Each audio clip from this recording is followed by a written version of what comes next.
میں نے سوالیہ نظروں سے اے ایس آئی جنجوا کو دیکھا۔ اس کی آنکھوں میں بھی وہی سوال تھا۔ میں نے بوڑھے منظور حسین سے پوچھا، چاچا تمہارا جیدہ کون سے ملک گیا تھا؟ اس نے ملک کا نام لیبیا بتایا تھا۔ وہاں وہ کس سلسلے میں گیا تھا؟ میں نے سوال کیا۔ میرا مطلب ہے اس نے جانے سے پہلے یہ تو بتایا ہوگا کہ وہاں جا کر کام کیا کرے گا۔ منظور حسین نے جواب دیا، محنت مزدوری کے علاوہ اور کیا کر سکتا تھا؟ اس نے بتایا تھا کہ وہ لیبر میں جا رہا ہے۔ پھر اس نے ہم سے پوچھا، خیریت تو ہے نا؟ آپ جیدے کے بارے میں کس قسم کی تفتیش کرتے پھر رہے ہیں؟ میں نے اپنا تعارف کرواتے ہوئے کہا، چاچا منظور حسین، میرا نام ملک صفدر حیات ہے، میں میاں چنو کے ایک تھانے کا انچارج ہوں۔ پھر میں نے صدیق جنجوا کی جانب اشارہ کیا، یہ اے ایس آئی ہے۔ صدیق جنجوا، ہم جاوید کے بارے میں آپ سے کچھ باتیں کرنا چاہتے ہیں، کیا ہم گھر کے اندر بیٹھ کر آرام سے گفتگو نہیں کر سکتے؟ کیوں نہیں جی، کیوں نہیں، وہ جلدی سے بولا، میں ابھی آپ کے لیے بیٹھک کا دروازہ کھلواتا ہوں۔ پھر وہ گھر کے اندر غائب ہو گیا۔ تھوڑی دیر کے بعد ہم منظور حسین کی بیٹھک میں تھے۔ منظور حسین کی زبانی ہمیں جو معلومات حاصل ہوئیں ان کے مطابق ان دنوں بوڑھا منظور اور اس کی بیوی رحمت بی بی اس گھر میں اکیلے ہی تھے۔ اس وقت رحمت بی بی گاؤں کے حکیم کے پاس گئی ہوئی تھی۔ منظور کے بیان کے مطابق کم و بیش 3 سال قبل جیدہ روزگار کے سلسلے میں ملک سے باہر چلا گیا تھا۔ منظور کو اس نے یہی بتایا تھا کہ وہ محنت مزدوری کرنے لیبیا جا رہا ہے، لیکن پھر اس کی کوئی خیر خبر نہیں آئی۔ جاوید عرف جیدہ شادی شدہ اور 2 بچوں کا باپ تھا۔ جاوید کی بیوی زہرہ فاطمہ 2 سال تک اپنے شوہر کی واپسی یا خیریت کی منتظر رہی۔ پھر 1 سال پہلے وہ دونوں بچوں کو لے کر اپنے میکے چلی گئی۔ جیدے کی بڑی بچی نازیہ 8 سال کی اور چھوٹا بچہ کاشف 5 سال کا تھا۔ 10 سال قبل اس کی شادی ہوئی تھی۔ میں نے پوچھا، چاچا لیبیا جانے سے پہلے جاوید یہاں کیا کرتا تھا؟ ڈھور ڈنگر کی خرید و فروخت کرتا تھا جناب۔ پھر کہنے لگا، تھانے دار صاحب آپ نے ابھی تک یہ نہیں بتایا کہ یہ ساری پوچھ تاچھ کس سلسلے میں ہے؟ خدا خیر کرے آپ مجھے کوئی ایسی ویسی خبر سنانے والے تو نہیں؟ اس کے لہجے میں پنہاں دکھ کو میں پوری طرح محسوس کر رہا تھا۔ بہرحال مجھے اپنا فرض تو ادا کرنا ہی تھا۔ میں نے کہا، منظور حسین، گزشتہ روز میاں چنو ریلوے اسٹیشن کے نزدیک ایک بندہ ٹرین سے کٹ کر جاں بحق ہو گیا ہے۔ میری اب تک کی تحقیق کے مطابق متوفی محمد فاضل کی شکل و صورت تمہارے بیٹے سے بڑی حد تک ملتی جلتی ہے۔ میرا جملہ ختم ہوا ہی تھا کہ اس کے منہ سے ایک کربناک صدا خارج ہوئی، ہائے وے میرے یا ربا! اس نے دونوں ہاتھ ہوا میں لہراتے ہوئے کہا۔ میں نے اپنی جیب سے متوفی محمد فاضل کا پریس کارڈ نکال کر بوڑھے منظور حسین کی طرف بڑھا دیا۔ میں نے پوچھا، چاچا اس کارڈ میں لگی ہوئی تصویر کو پہچانتے ہو؟ اس نے کارڈ کو غور سے دیکھا اور فیصلہ کن لہجے میں بولا، یہ تو میرا جیدہ پتر ہے۔ کیا تم یہ بات یقین سے کہتے ہو؟ آہو جی، مجھے چنگی طرح یقین ہے۔ میں نے پوچھا، چاچا تم پڑھے لکھے بھی ہو؟ نہ جی، اس نے نفی میں گردن ہلائی، میں تو چٹا ان پڑھ ہوں، بس 20 تک گنتی گن سکتا ہوں۔ میں نے پوچھا، جیدے نے کہاں تک تعلیم حاصل کی تھی؟ میں نے اسے پوری 5 جماعتیں پڑھایا تھا۔ میں نے پوچھا، کیا تمہارا بیٹا کتابت وغیرہ بھی کر لیتا تھا؟ جی، کیا کر لیتا تھا؟ میں نے اسے کتابت کا مطلب سمجھایا، پھر سوال دہرایا۔ وہ بولا، نہیں جی، یہ کام تو جیدے نے کبھی نہیں کیا۔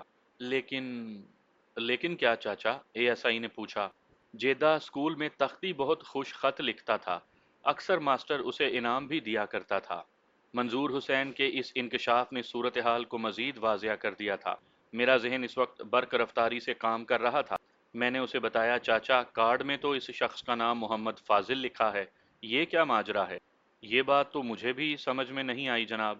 یہ کارڈ آپ کو کہاں سے ملا؟ متوفی کی جیب سے، جس کی لاش پوسٹ مارٹم کے لیے میاں چنو کے ہسپتال بھجوا دی گئی ہے۔ بوڑھے منظور حسین کے چہرے پر زردی کھنڈ گئی۔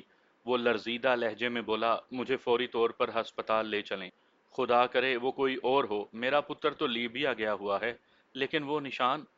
وہ جملہ ادھورا چھوڑ کر اچانک خاموش ہو گیا۔ میں نے پوچھا، چاچا کون سا نشان؟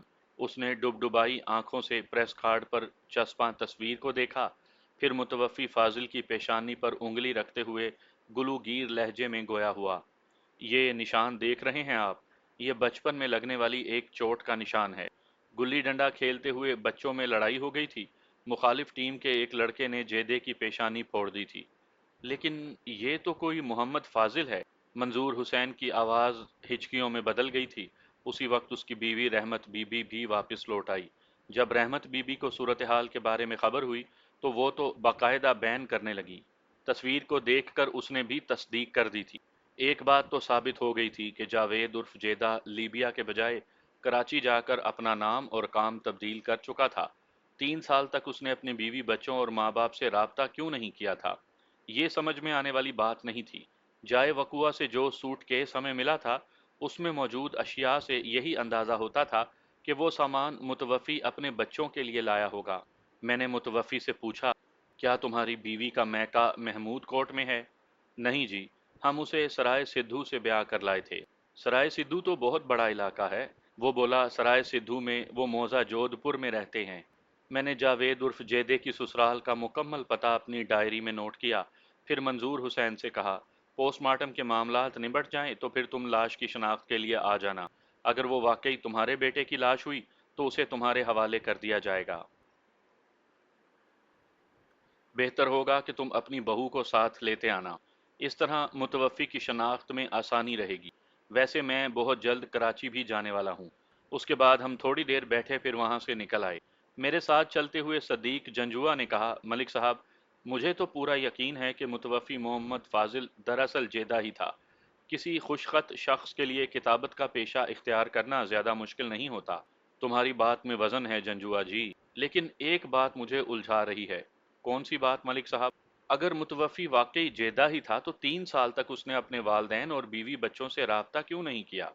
10 سالہ ازدواجی رفاقت اور 8 سالہ بچوں کی محبت کو کوئی سنگ دل انسان ہی بھول سکتا ہے۔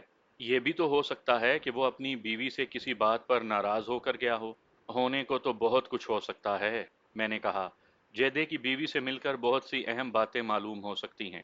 ویسے میرے خیال میں پوسٹ مارٹم کی رپورٹ کے بعد ہی کوئی بات واضح ہوگی، کیونکہ جس انداز میں حادثہ پیش آیا ہے اسے پوری طرح میرا ذہن تسلیم کرنے کو تیار نہیں۔ کیا آپ یہ تو نہیں سوچ رہے کہ وہ حادثہ ہی نہ ہو؟ کسی بھی امکان کو نظر انداز تو نہیں کیا جا سکتا نا۔ ویسے منظور حسین نے ہمیں بتایا تھا کہ جیدے کی کسی سے کوئی دشمنی نہیں تھی۔ ہم اسی طرح کی باتیں کرتے ہوئے تانگا اسٹینڈ پہنچ گئے۔ اس دوران میں نے محسوس کیا کہ ایک شخص کچھ فاصلہ رکھ کر ہمارا تعاقب کر رہا تھا۔ میں نے اچانک پلٹ کر متعاقب شخص کو مخاطب کیا، جوان، تم کچھ کہنا چاہتے ہو؟ وہ 30-32 سال کا ایک صحت مند شخص تھا۔ اپنی چوری پکڑے جانے پر وہ قدرے جھینپ گیا لیکن گھبرایا بالکل نہیں۔ وہ ہمارے قریب آیا، پھر باری باری ہمیں سلام کر کے بولا، تھانے دار صاحب، میں آپ سے ایک ضروری بات کرنا چاہتا ہوں۔ میں نے کہا، پہلے یہ بتاؤ تم کون ہو اور تمہارا نام کیا ہے؟ میرا نام فدا حسین ہے اور میں جیدے کا ایک پرانا دوست ہوں۔ اب بتاؤ کیا کہنا چاہتے ہو؟ وہ بولا، مجھے پتا چلا ہے کہ آپ جیدے کے گھر گئے تھے۔ ہاں گئے تھے، پھر؟ سنا ہے جیدے کو کوئی حادثہ پیش آ گیا ہے۔ میں نے کہا، جس شخص کو حادثہ پیش آیا ہے اگر وہ واقعی تمہارا دوست ہے تو میں افسوس سے کہتا ہوں کہ وہ اب اس دنیا میں نہیں۔ پھر میں نے مختصراً اسے تمام حالات بتائے۔ پریس کارڈ کے ذکر پر اس نے متوفی کی تصویر دیکھنے کی خواہش ظاہر کی۔ میں نے مذکورہ کارڈ اس کے سامنے کر دیا۔ اس نے ایک لمحے میں تصدیق کر دی کہ وہ تصویر جیدے ہی کی تھی۔ میں نے اس سے پوچھا، اگر یہ واقعی جیدہ ہے تو اس نے اپنا نام کیوں تبدیل کیا تھا؟ کیا تم جانتے تھے کہ وہ کراچی میں ملازمت کر رہا تھا؟ یہ بات مجھے نہیں معلوم تھی، اس نے نفی میں سر ہلایا۔ دوسرے لوگوں کی طرح میں بھی یہی جانتا تھا کہ وہ روزگار کے سلسلے میں لیبیا چلا گیا تھا، پھر اس کی کوئی خبر نہیں ملی، لیکن مجھے محسوس ہو رہا ہے کہ وہ لیبیا گیا ہی نہیں تھا۔ وہ بھلا لیبیا کیسے جا سکتا تھا؟ اس نے خود کلامی کے سے انداز میں کہا، پھر خاموش ہو گیا۔ فدا حسین کے مشکوک انداز نے مجھے چونکا دیا۔ میں نے پوچھا، یہ کیا بات کر دی تم نے؟ جیدہ لیبیا کیوں نہیں جا سکتا؟ بس جی، بات ہی کچھ ایسی تھی۔ مجھے محسوس ہوا کہ وہ کچھ چھپا رہا ہے۔ میں نے پوچھا، فدا حسین، میری بات غور سے سنو۔ اگر تم واقعی جیدے کے مخلص دوست ہو تو اس معمے کو حل کرنے میں ہماری مدد کرو۔ میں کراچی جا کر صورتحال تو معلوم کر ہی لوں، جو کچھ تم جانتے ہو وہ بھی ہمیں بتاؤ۔ آپ فکر نہ کریں تھانے دار صاحب، آپ کو بتانے کے لیے ہی تو میں آپ کے پاس پہنچا ہوں۔ تو پھر بس شروع ہو جاؤ، سچ کیا ہے؟ فدا حسین نے ہمیں جو تفصیل بتائی اس کا خلاصہ کچھ اس طرح ہے۔ جاوید عرف جیدے کو موزہ حسین آباد کی کسی لڑکی سے محبت ہو گئی تھی۔ مویشیوں کی خرید و فروخت کے سلسلے میں جیدہ اکثر و بیشتر حسین آباد یعنی میاں چنو جاتا رہتا تھا۔ مذکورہ لڑکی کے بھائی سے جیدے کی الیک سلیک تھی اور گھر میں بھی آنا جانا ہو گیا تھا۔ لڑکی کا بھائی ان دونوں کی محبت کے معاملات سے ناواقف تھا، اور وہ لڑکی بھی جیدے کو چاہنے لگی تھی۔ جیدہ اگرچہ فدا حسین کا دوست تھا، لیکن وہ اندر سے اتنا گہرا تھا کہ اس نے فدا حسین کو لڑکی کی ہوا بھی نہ لگنے دی۔ فدا حسین صرف اتنا جانتا تھا کہ وہ کسی لڑکی سے محبت کرتا تھا، اور وہ لڑکی حسین آباد کی رہنے والی تھی۔ لڑکی کا نام کیا تھا، اس کے بھائی کا نام کیا تھا، اور ان کا گھر حسین آباد میں کس جگہ واقع تھا، یہ تمام باتیں فدا حسین کو معلوم نہیں تھیں۔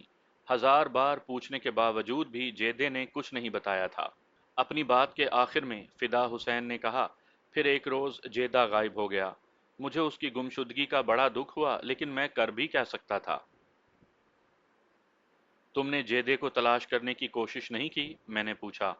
میں اسے کہاں تلاش کرتا جناب؟ جیدے کے گھر والوں کے مطابق وہ لیبیا چلا گیا تھا، لیکن جیدے نے اس بارے میں مجھے کچھ نہیں بتایا تھا۔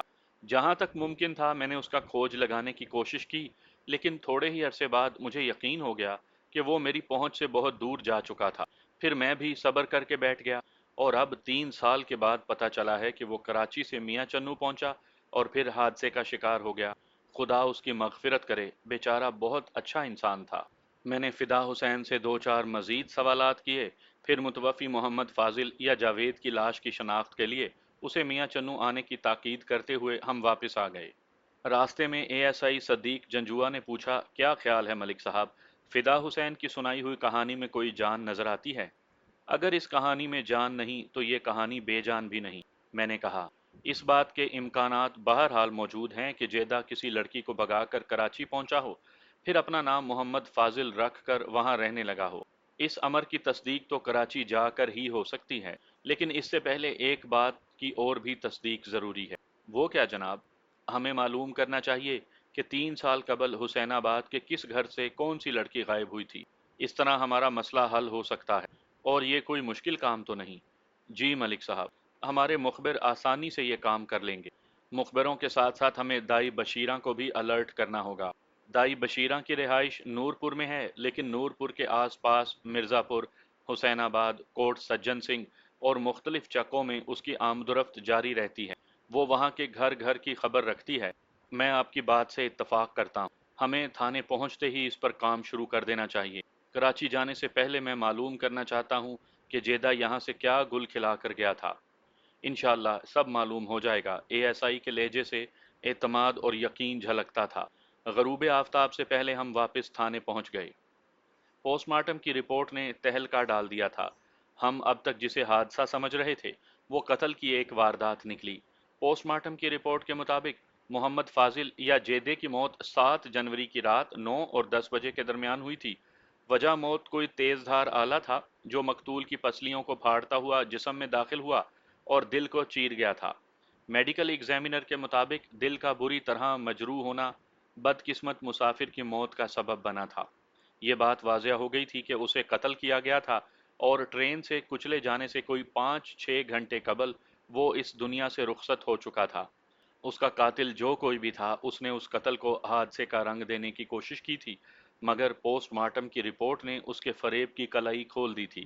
میں نے اپنے طور پر معلوم کر لیا تھا کہ جس ٹرین سے مقتول میاں چنو کے ریلوے اسٹیشن پر پہنچا تھا، اس کے آدھے گھنٹے بعد ایک ٹرین وہاں سے کراچی کی جانب روانہ ہوئی تھی، یعنی تقریباً 9:30 بجے۔ اس ٹرین کے بعد اس ریلوے لائن سے پھر وہی ٹرین گزری تھی جس نے مقتول کے جسم کو 2 حصوں میں تقسیم کیا تھا، یعنی رات کو 3 بجے کراچی سے آنے والی ٹرین۔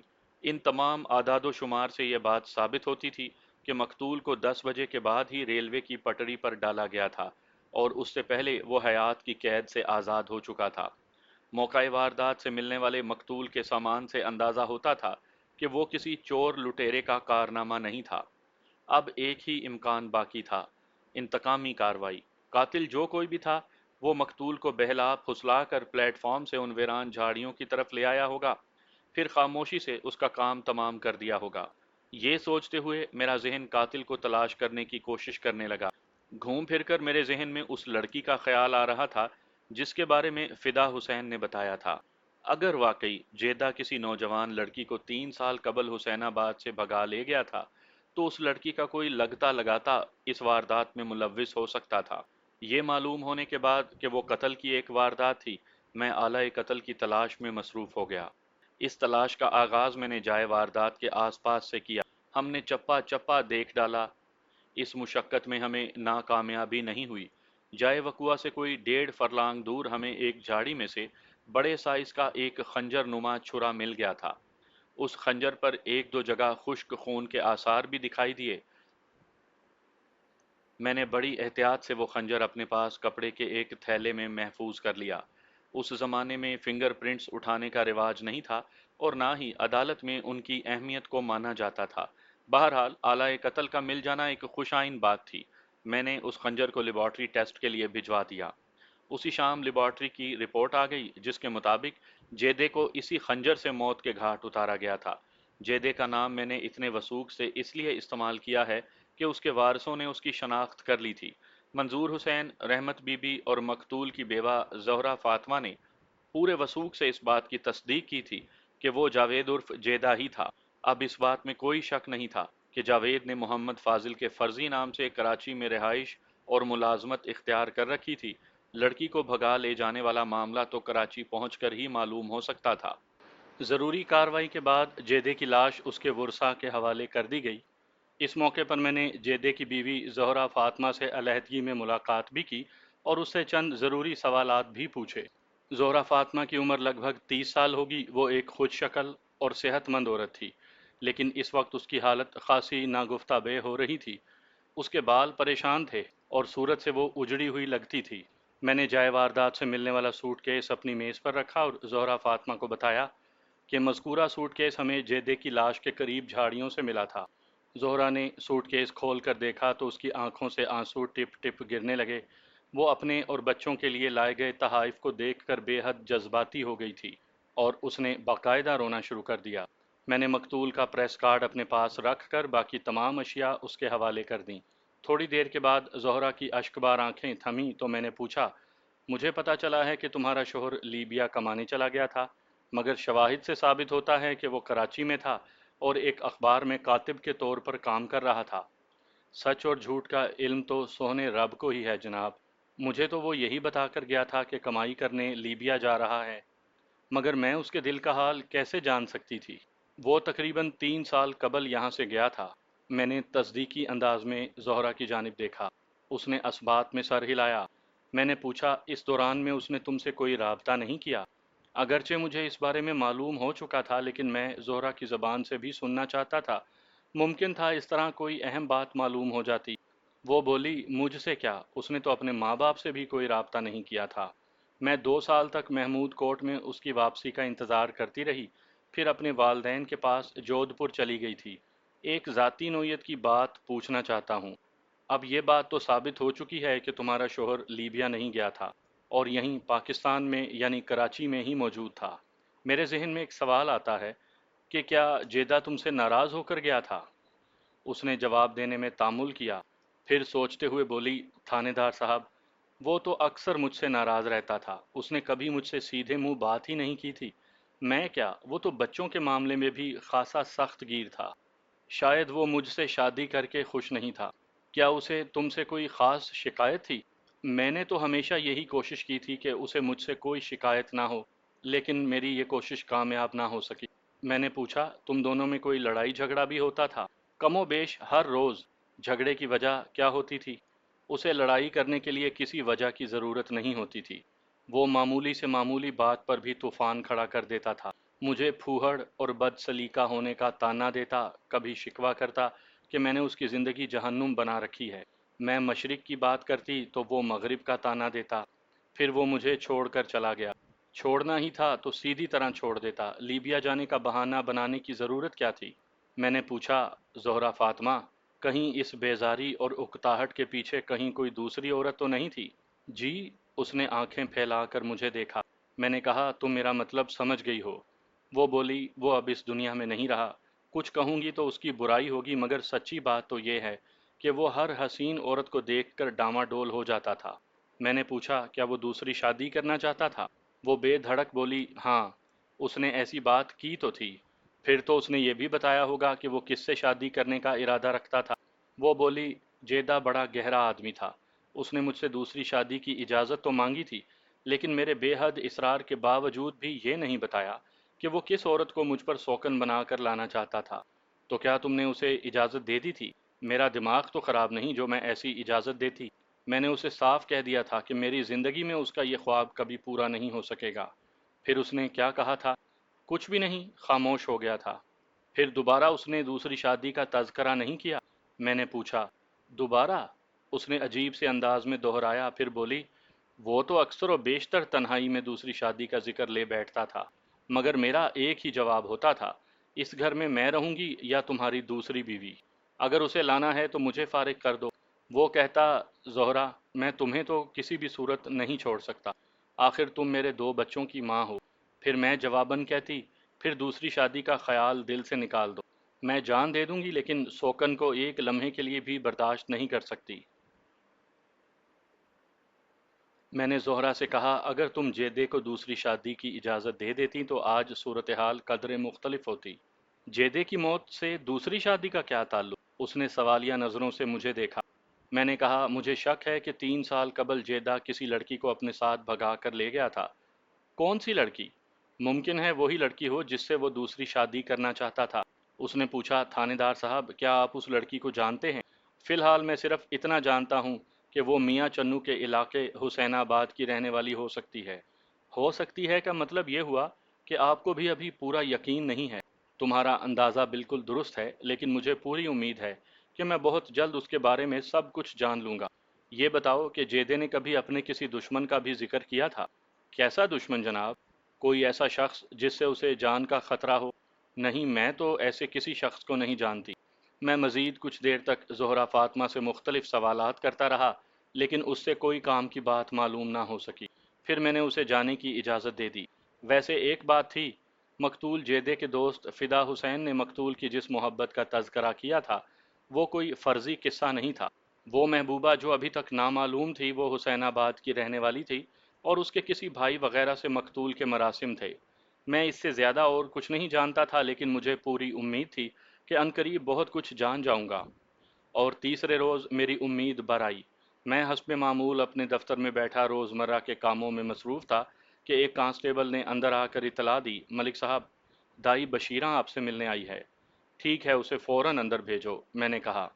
تھوڑی دیر کے بعد دائی بشیرہ میرے کمرے میں داخل ہوئی۔ اس کے چہرے سے کامیابی کی مخصوص روشنی پھوٹ رہی تھی۔ میں نے اپنے سامنے رکھی ہوئی کرسیوں کی جانب اشارہ کیا اور اس سے کہا، بیٹھ جاؤ بشیرہ۔ اس نے کرسی پر بیٹھنے سے پہلے با آواز بلند مجھے سلام کیا۔ میں نے اس کے سلام کا جواب دیا، پھر کہا، بشیرہ، تمہارے چہرے کے تاثرات سے اندازہ ہوتا ہے کہ تم نے اپنے مقصد میں کامیابی حاصل کر لی ہے۔ آپ کا اندازہ درست ہے ملک صاحب، میں نے آپ کی مطلوبہ لڑکی کا سراغ لگا لیا ہے۔ تفصیل بتاؤ۔ وہ بولی، اس لڑکی کا نام زرینہ ہے۔ 3 سال پہلے اس کی عمر 19 برس تھی، اب یقیناً 22 سال ہوگی۔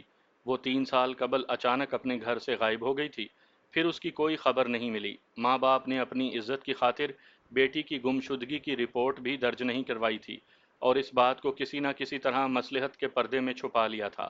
لڑکی کے باپ کا نام مولوی قطب الدین اور ماں کا نام رفت بیگم ہے۔ زرینہ سے چھوٹا بھائی صداقت 14 سال کا ہے اور وہ مڈل پاس ہے۔ زرینہ سے بڑا بھائی لیاقت خانیوال میں زرعی آلات بنانے والے ایک کارخانے میں کام کرتا ہے۔ لیاقت کی عمر لگ بھگ 25 سال ہے اور یہی وہ شخص ہے جس سے مقتول جیدے کی الیک سلیک تھی۔ بس یا اور کچھ؟ بس اتنا ہی کافی ہے، میں نے اطمینان سے کہا۔ وہ مسکراتے ہوئے بولی، اس کے علاوہ بھی میرے پاس بہت کچھ ہے۔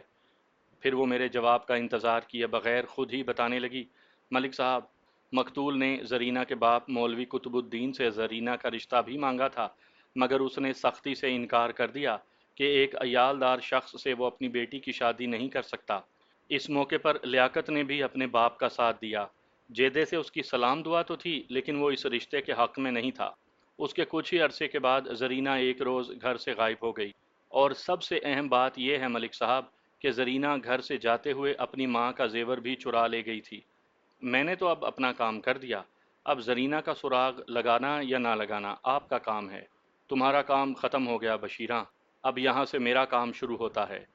وہ بے تکلفی سے بولی، اپنا کام شروع کرنے سے پہلے میرا انعام تو مجھے دے دیں۔ ضرور ضرور، میں نے اپنی جیب خاص سے 5 روپے نکال کر اس کی جانب بڑھا دیے، یہ رکھو۔ بشیرہ نے وہ روپے مجھ سے لے کر گریبان میں غائب کر لیے۔ اس زمانے میں 5 روپیوں کی بڑی اہمیت تھی، تاہم